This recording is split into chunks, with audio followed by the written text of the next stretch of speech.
Hi, and thank you for joining us for today's webinar on defending your business, conquer the top cybersecurity threats, and safeguard your success. I'm going to go over a couple of housekeeping items before introducing our speakers and getting into the meat of the conversation, which is why we are here. The webinar will run approximately 45 minutes. There's a chance with question and lively conversation, we could hit an hour, but we're going to target 45 minutes, just like to do full disclosure there. It is being recorded, so we will provide you a copy of the recording as well as the materials post-event. And then if you have questions throughout the conversation, please use the Q&A function in the GoToWebinar interface. Again, we will try to get to those questions at the end. If we are not able to, we will follow up with you after the fact. So a little bit about those of us who are having this conversation. Dataprise is a national managed service provider. We have clients and employees across the United States. We are a cyber-first organization, so deep expertise in cybersecurity across a range of industries. We also aim to be a organization's end-to-end technology partner. So we support them with everything from their cloud journey to end-user support, mobility, professional services, and a whole host of other value-add services that we bring to our clients. We are joined by a member of CISA, the Cybersecurity and Infrastructure Security Agency. If you're not familiar with CISA, they're the operational lead for federal cybersecurity and the national coordinator for critical infrastructure security and resilience, designed for collaboration and partnership. Their mission is to lead the national effort to understand, manage, and reduce risk to our cybersecurity and physical infrastructure. So we are thrilled to be partnering with them on this webinar. So who are our speakers? I'm Mary Beth Hamilton, our Chief Marketing Officer here at Dataprise, and I am joined by my colleague, Stephen Jones, who is the Vice President of our Cybersecurity Services. You will hear us refer to him as Jones. We are also joined by Jody Ogle, who we are thrilled to have you joining us on this conversation. He is a Supervisory Cybersecurity Advisor at CISA. So Jody, thank you so much for making the time and joining us today. Oh, thank you for having me. I appreciate it. A quick agenda before we get into it. We're going to talk a little bit about everyone's role in cybersecurity, the top national cybersecurity threats, some common pitfalls and how to avoid them, and then taking a look at building resiliency within your organization. Our goal is to make this an interactive conversation. So with that, Jones, I will turn it over to you to help set the stage for why we are having this conversation. Awesome, thank you. And thanks for joining us, Jody. I'm excited to have this webinar with you and learn a little bit more about things from CISA's perspective. But to set the stage for this conversation, there are some staggering numbers that they get more and more staggering every year when we do these things. And this really sets the stage for why we're spending so much time talking about this and why we think it's so important to share this information with everybody and really have a lot of dialogue around this. So the first one here, the average cost of a ransomware recovery is nearly $2 million. And these are happening with more and more and more frequency. And that is just a massive amount of money. $17,700 is lost every minute due to phishing attacks. And we're going to talk a lot more about phishing and what goes on there. These are also on the rise as well because they are so effective. The share of breaches caused by ransomware is growing, obviously in double-digit percentages last year, and is taking even longer on average to identify and contain. 94% of malware is delivered by email. This still continues to be a very problematic threat vector. And supply chain attacks are on the rise as well by triple digits here, 430%.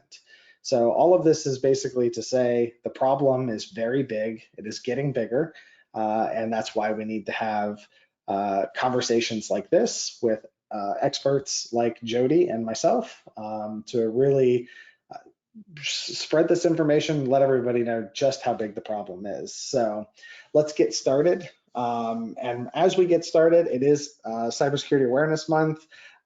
Big reason why we have Jody with us today. So Jody, just wanted to give you an opportunity to talk about CISA's Secure Our World initiative. Yeah, thank you. So Cybersecurity Awareness Month, I think we're in our 19th year. I believe it was started in 2004. It's always October. And you said it earlier, Jones, that about the prominence of the importance of cybersecurity.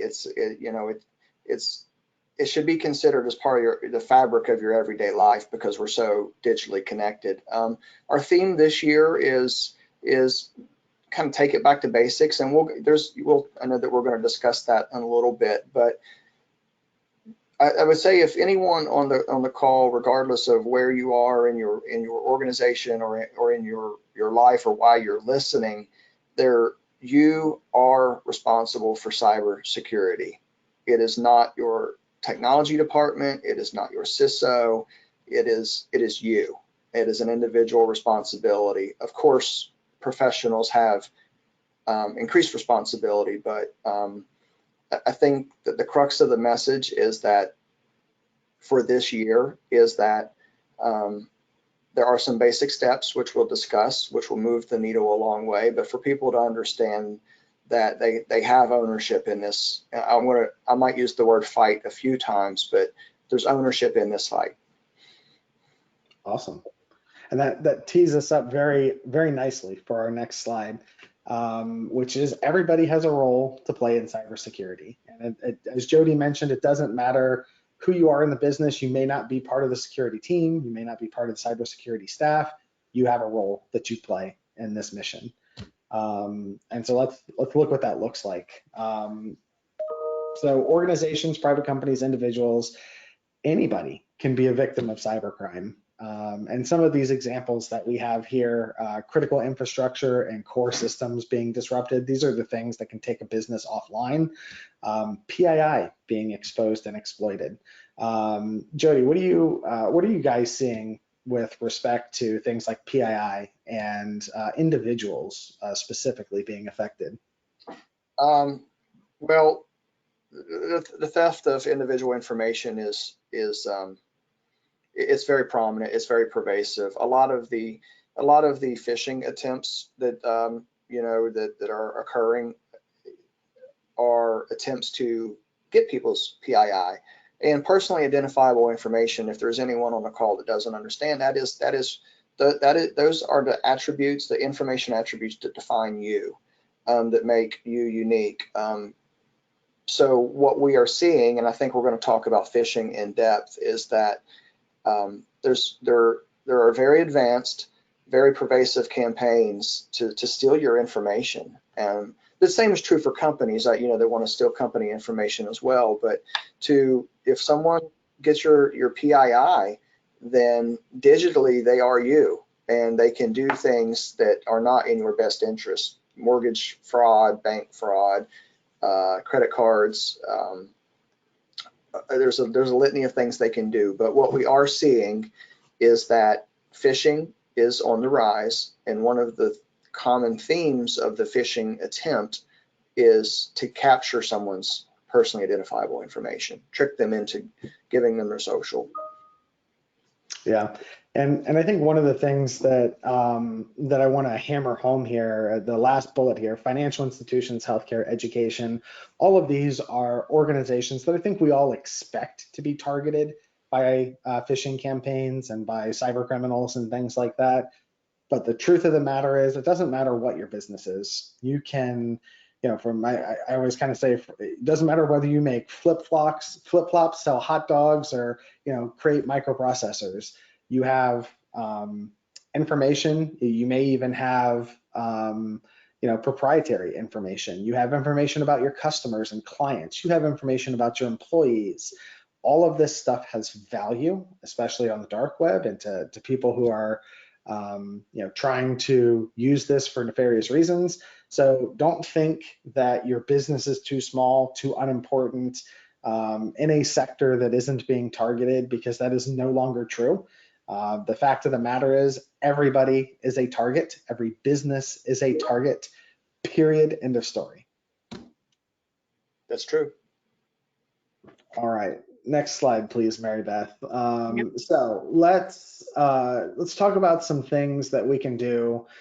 I really connect with the theme that you stated earlier, Jody, which is back to basics. And I think these are some very simple things, some very easy things that we can bring up for everybody to be aware of.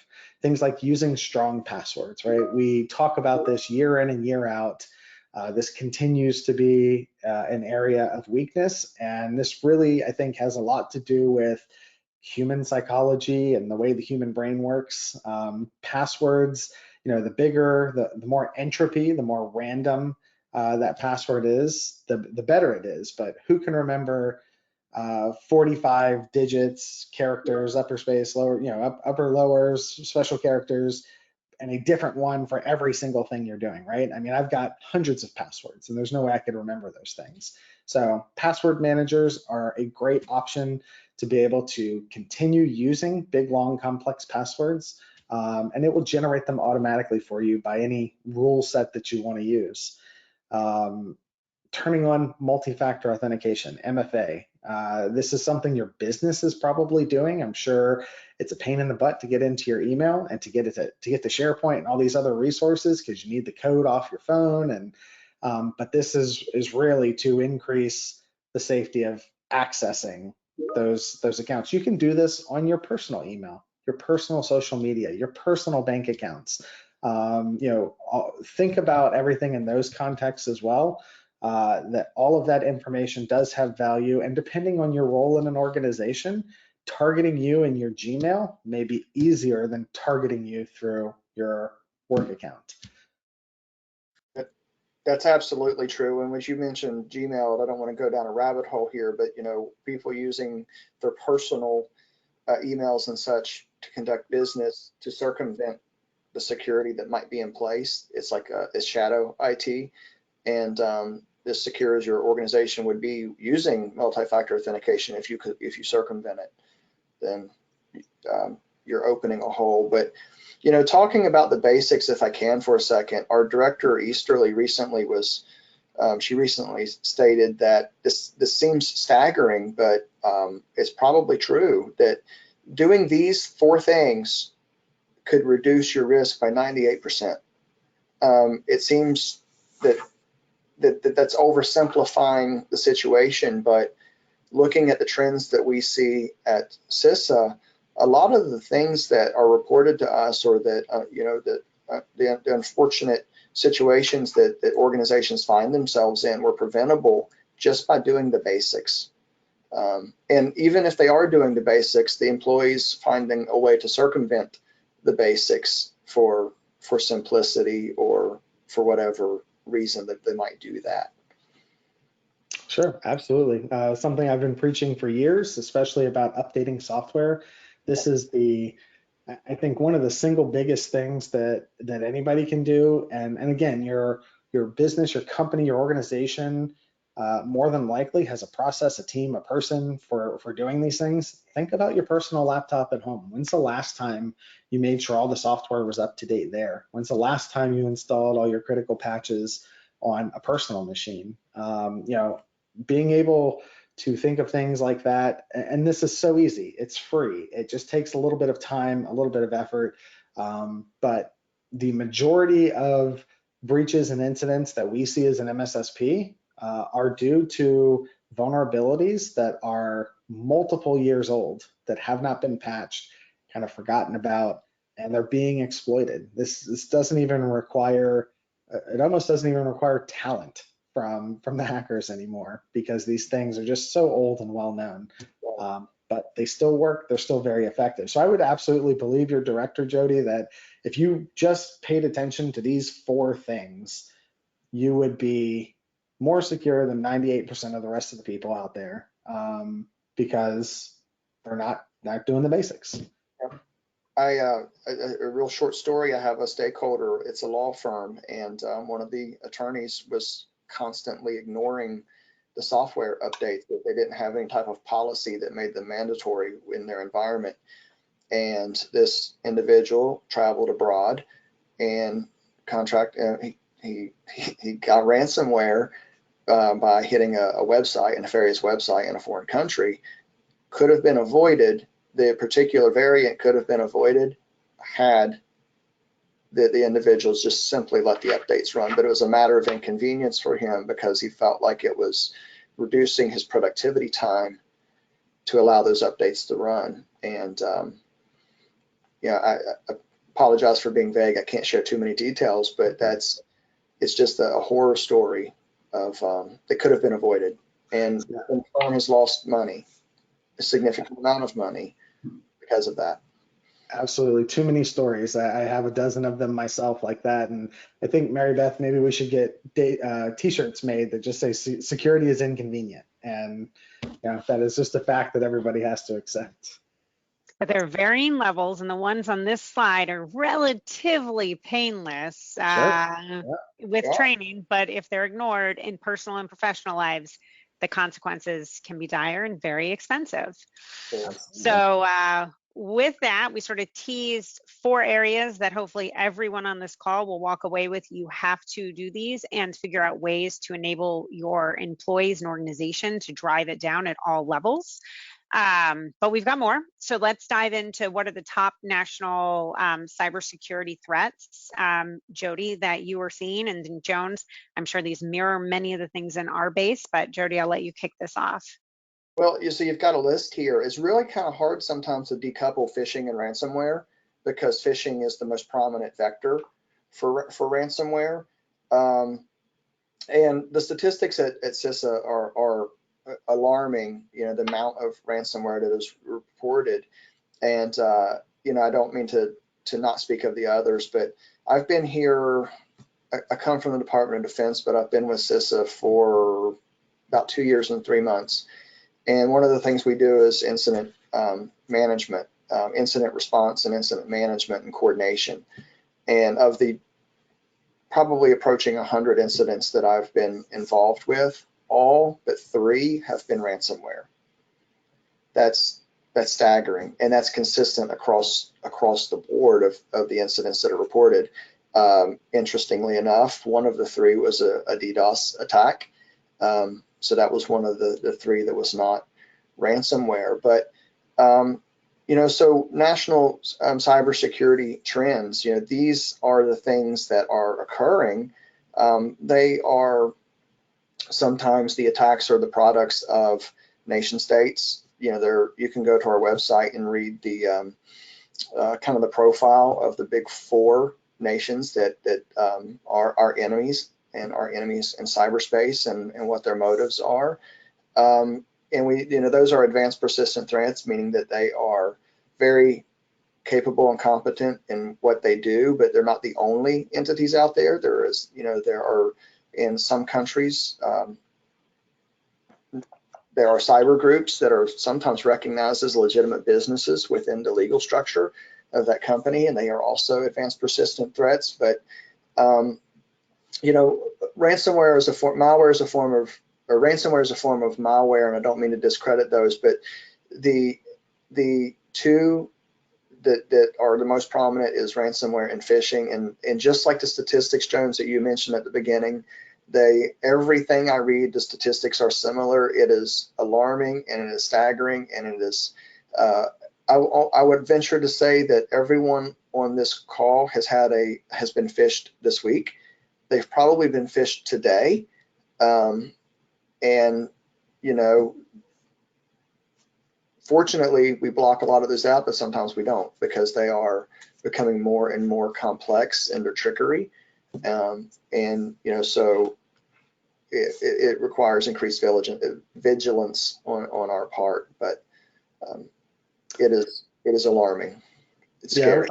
I wanted to hone in on a couple of things, and you and I had a conversation a week ago that I thought was interesting. There's a couple of examples, a couple of war stories that we were able to tell, and I think it's really important to hone in on this a little bit more with phishing. And again, not to the detriment of any of the other categories here. They're all pervasive, they're all nefarious. We see them all the time. But I really want to drill down on phishing just a little bit more, because I think there is a common misconception, especially for folks who are not in the cybersecurity community. If that's not your job, if you're not a professional nerd like Jody and I for a living, you may not be aware that most of a phishing attack is actually psychology. It is very, very little technology or even advanced technology. And that's not to say there isn't some involved there, but in order for a phishing attack to work, you have to be manipulated by the attacker, whether that's manipulating you to click on something, and it's how things are worded, it's how things are presented to you, and just visually. And to use a very recent example, the MGM attack in Las Vegas, right? There's Caesars and MGM were both compromised, and those were social engineering. So phishing is a type of social engineering attack. Social engineering is essentially just human psychology. That is all it is. And it can be incredibly simple. And the example with MGM is the attackers, to very shortly summarize, the attackers stalked LinkedIn, found the director of IT, called the help desk and said, "Hey, I'm such and such. I'm locked out of my accounts. Can you reset my MFA and my password?" And they gave this attacker, that was all it was. It was a 10-minute phone call to the help desk, and they manipulated a help desk employee into resetting a legitimate user's password and everything and MFA onto their device, and they were able to begin their attack this way. So they literally got the keys to the kingdom, and were able to launch their attack this way. And that was incredibly unsophisticated, low tech. And I think, Jody, you had an example as well that I would love if you could share right here. So I like to say sometimes that phishing is the modern Trojan horse, right? Social engineering has been a thing for millennia. And so I think the example we talked about, and you can stop me if I'm wrong, but social engineering is not always in the digital realm. Yes, pretending to be something that you're not, something sensational, you want a Yeti cooler, a trip to Disney. But one that I personally encountered, and there's a very good success story to tell at the end, as dire as the situation sounds. But I work with a lot of MSPs in my area. I'm based in West Virginia and I supervise personnel in Pennsylvania, but I work with as many MSPs as I can to have positive relationships. Because of a relationship with a local MSP, once I'm going to use Dataprise to protect the innocent. So this does not happen to Dataprise, but so Jones is wearing a shirt. It says Dataprise. An individual at a water authority hired a company to perform a physical penetration test, so that to test the physical security of their facility. So their tester figured out the pen tester figured out who their MSP was. Wasn't very hard.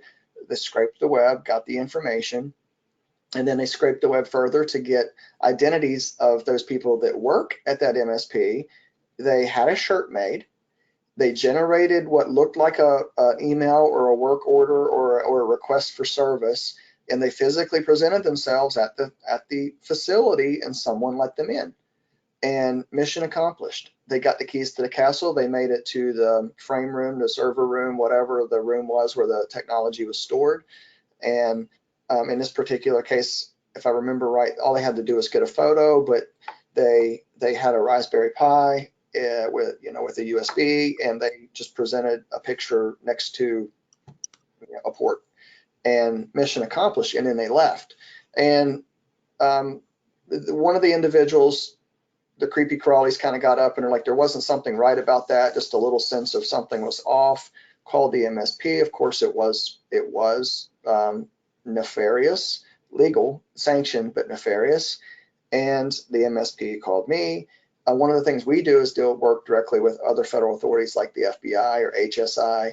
So I called the Cyber Crimes Division, out of Pittsburgh, and within a very short period of time, there was an APB out for this individual, and through facial recognition from a camera, they knew who he was, or not facial recognition, but through a camera, they got his license plate, and then were able to determine who he was and track him down.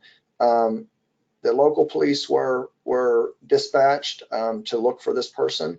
It was on the border of a state, so the neighboring state's local police department was looking for this person. And so the success story is that the mechanism worked, right? We were going to get the bad guy. Another success story is that someone's creepy crawlies determined that something was off, but not until the damage was done. And you know, an attack on the water sector is very, very significant and can be very damaging. But it's social engineering.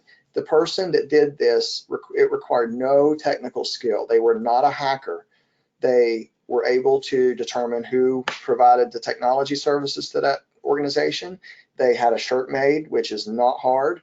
They generated an email, which is not hard, and they walked right in the front door and had the keys to the kingdom. And they could have potentially poisoned the water supply to a mid-sized city, or denied water supply to a mid-sized city, and that's scary. And it's not new. It's not a new, social engineering is not new, but it is surprisingly simple, and that's all that phishing is. You don't have to have technological skills to be a successful bad guy in that space. And that's a scary story for sure. That is indeed a scary story, and it just shows how you have to continue to be evolving and testing different scenarios as part of your planning.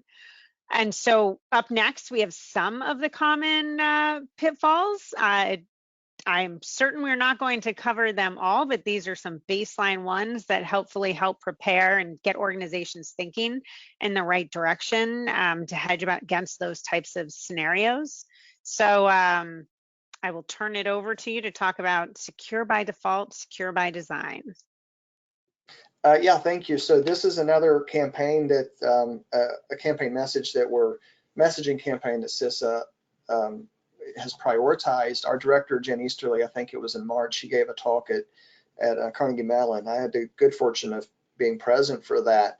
And the whole idea of the talk and the whole concept, it's not new, it's not original, but she is championing the message is that technology is not inherently safe.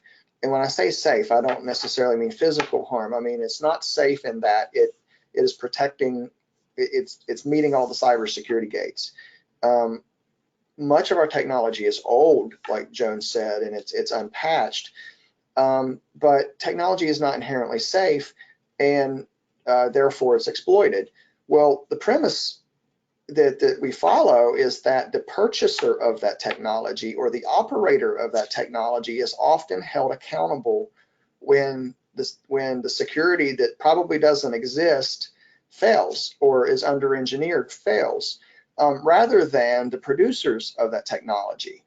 And to draw an analogy, cars, you would never think now that you could go buy a brand new car that doesn't have seat belts. But even more advanced than that, I think every car has to have backup sensors or a camera in the United States. And the reason that is because over time, now it's been legislated and not legislated, at least it's regulated, but over time that's been regulated to protect people, you know, from the inherent danger of traveling at rapid speeds and with quick stops. Sudden stops, but you would never think to buy a car that didn't meet a certain safety standard. Yet we willingly buy technology that is inherently unsafe, and it's okay because that's the norm. One of the things though that could help this problem or be a solution to this problem is the employment of memory safe coding languages. I come from a software engineering background. It's been a couple of decades since I've done it, but I have an understanding of it. And just like all technologies, coding languages evolve as well. Unfortunately, a lot of the technology we use daily and the numbers are staggering, from 60% with some operating systems up to 90% with others, are still reliant on old coding languages that are not memory safe. And a statistic we're seeing at CISA is that roughly 60% of the successful exploits that are reported to us are somehow related to the exploitation of a vulnerability related to memory, related to an older coding language. So it's utopian to think, but it is plausible that if you could, over a short period of time, begin to change the way in which software is developed and moving from older languages like C and C++ into more modern languages that are memory safe, then you might not move that needle 60%, but you're going to move it a long way, you know, using languages like Rust and Go and Java, because they alleviate that vulnerability in the way in which they work, and they take that burden off of the coder. So secure by design is the concept. The other is secure by default. Why is it that a switch doesn't come out of the box pre-configured to be secure? Rather, we have to lock it down. In the Department of Defense, we call it STIGIT. We had to put some level of we had to configure it for security after the fact. So the idea there is that while security isn't convenient, that was said earlier, I believe, Mary, I think you may have said that, security technology is an enabler, and security is the opposite. But things should be secure by default so that the onus is not put on the purchaser, and it should be secure by design so that the safety features are baked in. That's the idea. And I think I probably spoke about that a little bit too long there. All good. It's a great message to have. All right. This one's also going to be yours. Yeah, that's and that's just it's a continuation of the conversation that I had. That's actually a snapshot of Director Easterly at Carnegie Mellon. I think it was in March when she rolled this campaign out. But the idea is that safety, you can use safety and security interchangeably here. Safety should be at the front and center of everything. The supply chain, the design phase, the entire life cycle of whatever product or service that it is. The security needs to be thought of on the front end. I've seen unfortunate situations where companies will buy a service from a company. An organization will buy a service from a company, and the security is sold separately. It's like a separate line item on the invoice, and that's unfortunate. It's unfortunate that's the case. It's unfortunate that people or organizations do that, but it is illustrative of the fact that security isn't considered at the first phase of technology. Rather, it's afterthought. It's kind of sprinkled on. You can't ice a cake and call it secure. It needs to be in the batter. We're all for continuing to educate people on why the security mechanisms have to be in place. They are not optional. They're the only way to protect your organization. All right, so let's check out some common pitfalls. And I think between Jody and I, we could probably talk for hours on each of these things because we see a lot of these things very often. But as the audience here is reading through the list, if you see some of these things that maybe ring a bell in your organization, especially some of the basic things, poor patch management, this is a very basic. This has been an issue since computers have been a thing. And so if you're not doing these things, moving on to more sophisticated technical controls is, maybe even a waste of time if you're not taking care of some of the foundational elements here. Poor credential hygiene, ACLs, insufficient access controls. This is one I would like to highlight, especially as we're seeing a lot of lift and shift to the cloud. I have heard more times than I care to admit, clients who have lift and shifted things to the cloud, whether that be compute or storage or both. They've put them in this cloud environment, and they haven't thought about the security of the cloud environment, meaning access control lists and who can access what and when. And this is such a big problem. This is such an easy mistake to make that Microsoft themselves got burned by this not too long ago. I think it was 4 or 5 months ago. They discovered, oopsie, they had a storage bucket that was open to the world, and it had like 4 terabytes of data in it. And so this can happen. It can happen to anybody, but the cloud is not natively more secure than something on-prem. I think this is a very big misconception. Again, I've had lots of clients tell me, oh, well, it's in the cloud, Microsoft's taking care of the security of it. No, they are not, unless you specifically bought a security service from Microsoft for that thing. But if you've just lifted and shifted data and stuff and things and compute, it is not secure by default. It is likely not secure by even configuration initially, unless you go make it that way. So just read through this list. These are incredibly common things. Most of these are low-hanging fruit, is what we call it, to take care of. But Jody, what are your thoughts on some of these? Yeah, I really liked how you described the cloud there, because some folks will talk about the CIA, the triad of cybersecurity, and the cloud is tremendously valuable. And for disaster recovery and business continuity and all those different things, the cloud is amazing. But the biggest problem that the cloud solves is availability. And like you just said, it's not inherently secure like any other technology. It's just another technology. Instead of storing it in your building, you're storing it in somebody, you're storing it across a distributed network of servers.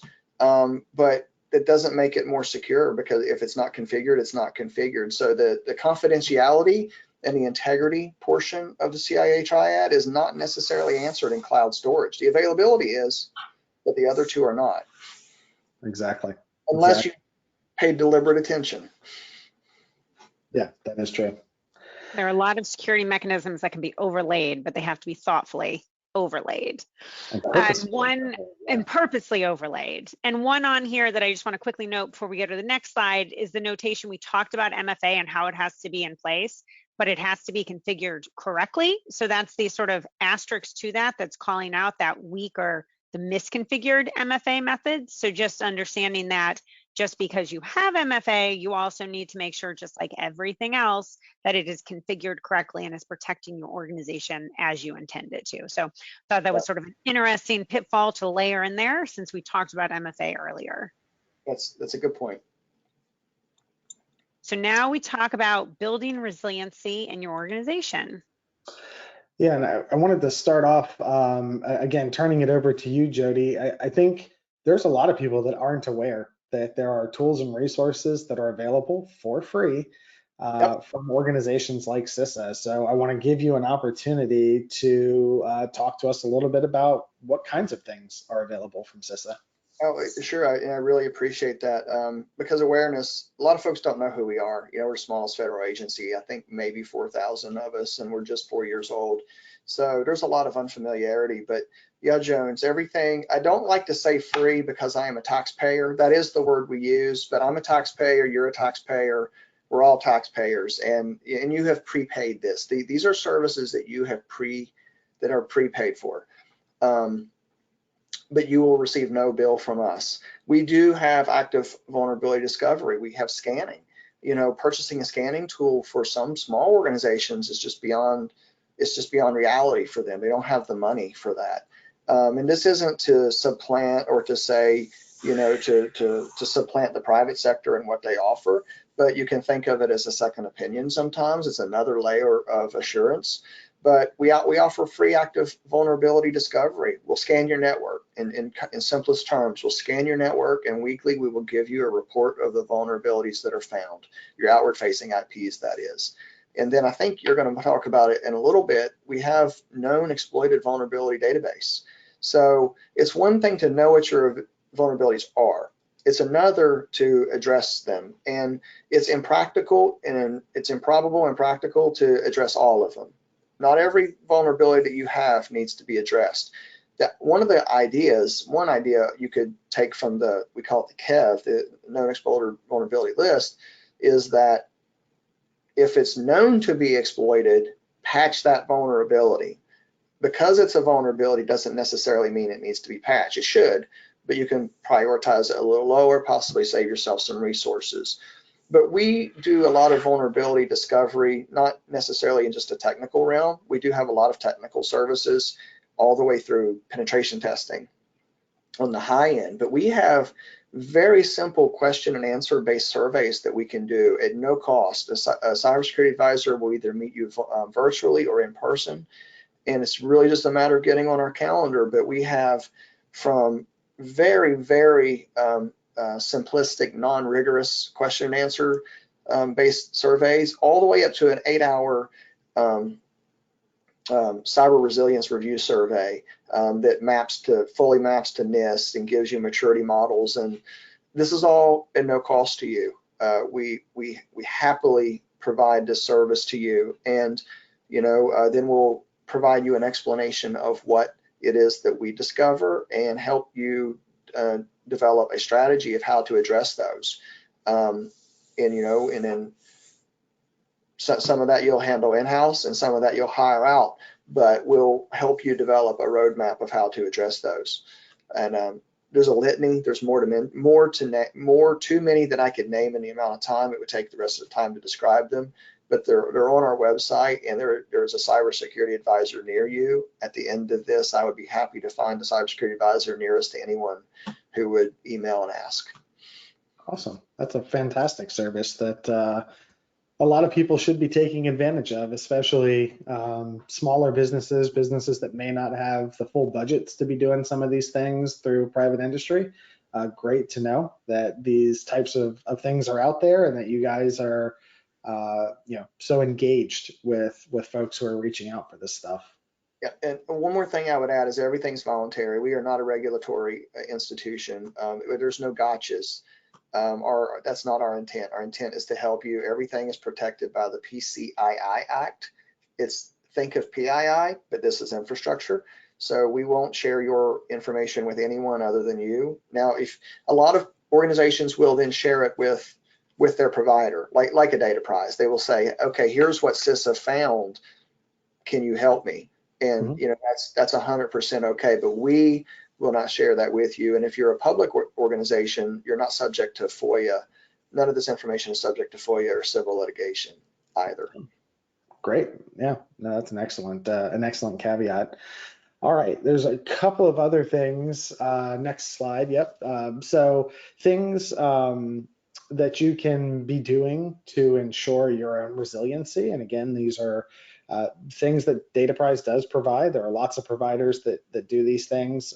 Backups, these are very crucial to ensuring your information is being saved externally and available. So Jody and I have harped on the fact that ransomware is absolutely exploding. It is increasing every month over month. And the number one way to make sure that you do not have to pay a ransom is to back up your data. Yep. So having robust backup strategy, immutable offsite or cloud backups are absolutely should be a staple of your program, because otherwise you're literally faced with having to pay a ransom or having to even consider paying a ransom. And ransomware is one of those things that a lot of other cyber attacks can be halted. They can be stopped midstream. But ransomware, once you're encrypted, it's from that point on, it's recovery. And just like Joan said, when someone like me, if I'm the first person you call, or whether it's Jones or your insurance or the company on retainer for your insurance, within the first 30 seconds, they're going to ask you if you have a backup. And then that question, yes or no, will determine whether you are going to recover potentially, you're going to lose your data, or you're going to pay a ransom. Those are really the only three options that you have, and backups backup is the most important variable. Yeah, and also important to point out as well, beyond all of the ethical and moral reasons that you could have for paying or not paying a ransom, right? And that is an entire topic in and of itself. Paying a ransom does not always guarantee you're going to get your stuff back or that it's going to get unencrypted. Right. I have seen numerous cases where the unencryptor actually doesn't work, right? Because they're a bunch of criminals, not a professional organization. So they're going to take your money, they're going to give you a thing, it may or may not work. So using the, well, we'll just pay it if we have to strategy is really not a great strategy at all, aside from ethical and moral reasons. But yeah, not, and having backups, I would be remiss to say having backups without testing their reconstitution regularly is, if you haven't tested them, you don't have backups. I mean, that is kind of the way to think of it. And then beyond backups, we have disaster recovery as a service. So this is a cloud computing model that allows you to back up data, but also your infrastructure into a third-party cloud computing environment. And what this does is, in the event of a disaster, and that disaster can be a cyber incident, but it could also be a hurricane, an earthquake, a tornado, a power grid shutdown, anything that halts your business. Having DRAS is the cool way, what the cool kids call this. Having this solution can enable you to spin all these things back up instantly in the cloud and resume business, right? So this is a way to ensure that your business can continue running. And this is a more advanced step than backups, right? Because this is really looking at holistic infrastructure components, compute and storage and all these other things. It's a bit more complicated. There are organizations that specialize in doing this. Dataprise happens to be one of them. And this is something to really think about as you're looking at the overall resilience of your business. And these two things also get you brownie points on things like cyber insurance, right? Because these things mitigate risk. And that is all a cyber insurance company and its underwriters are interested in, is what are you doing to mitigate risk for me so that I don't have to pay large sums of money to bail you out of a problem. So these are really two things that these are not on your, not in your organization today, not on your radar. You should be looking at these at a bare minimum backups, and then DRAS if you're a more mature organization with less flexibility for downtime and interruption. Yeah, you're 100% Jones. We foot stomp these every opportunity we can. We do, one of the services we offer, incident management workshops and cyber resilience workshops, where we'll come out and educate a staff on the concepts. And these, we make sure that we address it, especially backups. It's the difference in paying, losing, or restoring. Sure, absolutely. And dovetailing into this conversation, you may hear these two terms kind of smushed together. BCDR is how they're typically presented, business continuity, disaster recovery. Even though they're often lumped together, they are two separate things, and that's really important to understand. But planning and testing are huge with all of these things. Again, if you're not doing tabletop exercises, if you're not reconstituting backups, if you're not doing things like business impact analysis, you're really behind the 8 ball when it comes to experiencing a large disaster or incident. Understanding the workflows for how disaster recovery is going to work, having a robust, it's not on here specifically, but an incident response plan, and a comprehensive business continuity and disaster recovery plan. Those two things are very important. Business continuity, how is the business going to continue running? Disaster recovery, how are we going to rebuild whatever's broken, missing, or destroyed in the event that happens? So they're two very different things, but they do work together because they're often used in conjunction, right? If you have a disaster, you need to understand how your business is going to continue running, how you're going to continue bringing in revenue, serving clients, especially if you're in a critical business, or a lot of the organizations that work with that work with CISA, critical infrastructure, think roads, hospitals, water treatment facilities, things like that. Having a disaster that shuts down a water treatment plant for a large city, that affects more than just the water treatment plant, right? That affects everybody downstream of that, or the power company, or an internet service provider, a hospital. All of these things are critical to serving other people. Not to say that your business is not as well. Think of your clients and what happens to them if you're unable to continue doing the thing that you do, or providing the service or the widget that you make. So all of these things definitely need to be on your radar, need to be planned, practiced. I used the analogy just recently in a video for Cyber Awareness Month.